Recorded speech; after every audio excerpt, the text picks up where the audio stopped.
তারা জানতো যে তারা দিন শেষে বাংলাদেশে থাকতে পারবে না।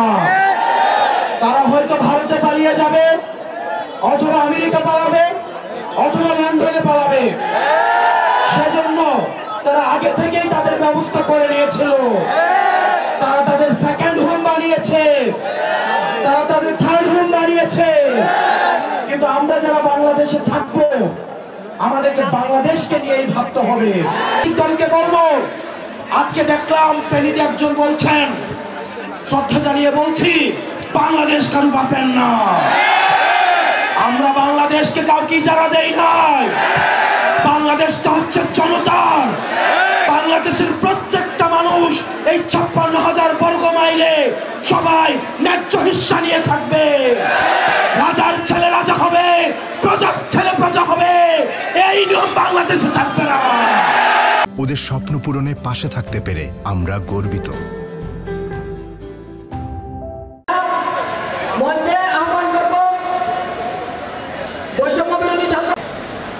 আমরা কি একটু স্লোগান দিতে পারি? আমাকে একটা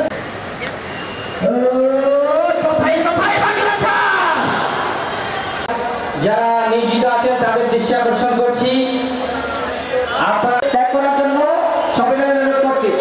সংগ্রামে উপস্থিতি এর পাশে আসার জন্য আমি অনুরোধ জানাচ্ছি।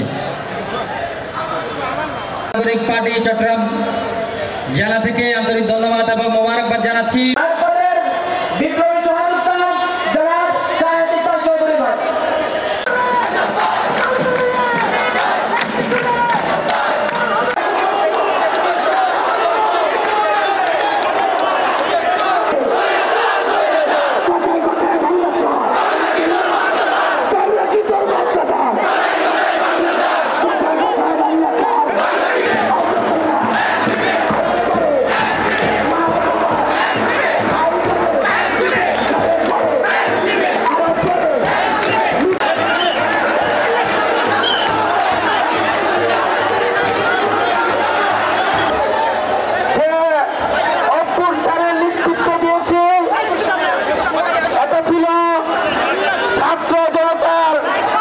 সম্মানিত উপস্থিতি, আমরা এই জনতার আকুল সমর্থন।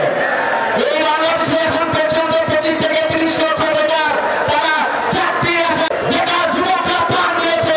কিন্তু তাদের যে আকাঙ্ক্ষা ছিল যে বাংলাদেশের চাপে বাংলাদেশের মধ্যে কর্মসংস্থান তৈরি করতে হবে, তার কোনটাই এক বছর শুনে এখন বীর চট্টগ্রামবাসী যুব শক্তি আপনাদের আহ্বান করছে। যুব শক্তি হবে, সেই জন্য সবাইকে যুব শক্তি থাকে সাথে থাকার জন্য আহ্বান জানাচ্ছি সবাইকে। আজকে যখন এখানে আমরা দাঁড়িয়ে আছি, আমরা সেই শহীদ ভাইদের কথা স্মরণ করতে চাই, অভিনন্দন জানানোর জন্য আপনাদেরকে ধন্যবাদ জানাচ্ছি। আমরা এখনো দুর্নীতি দূর হয়নি বাংলাদেশের, এখনো প্রতিটি অফিস আদালতে এখনো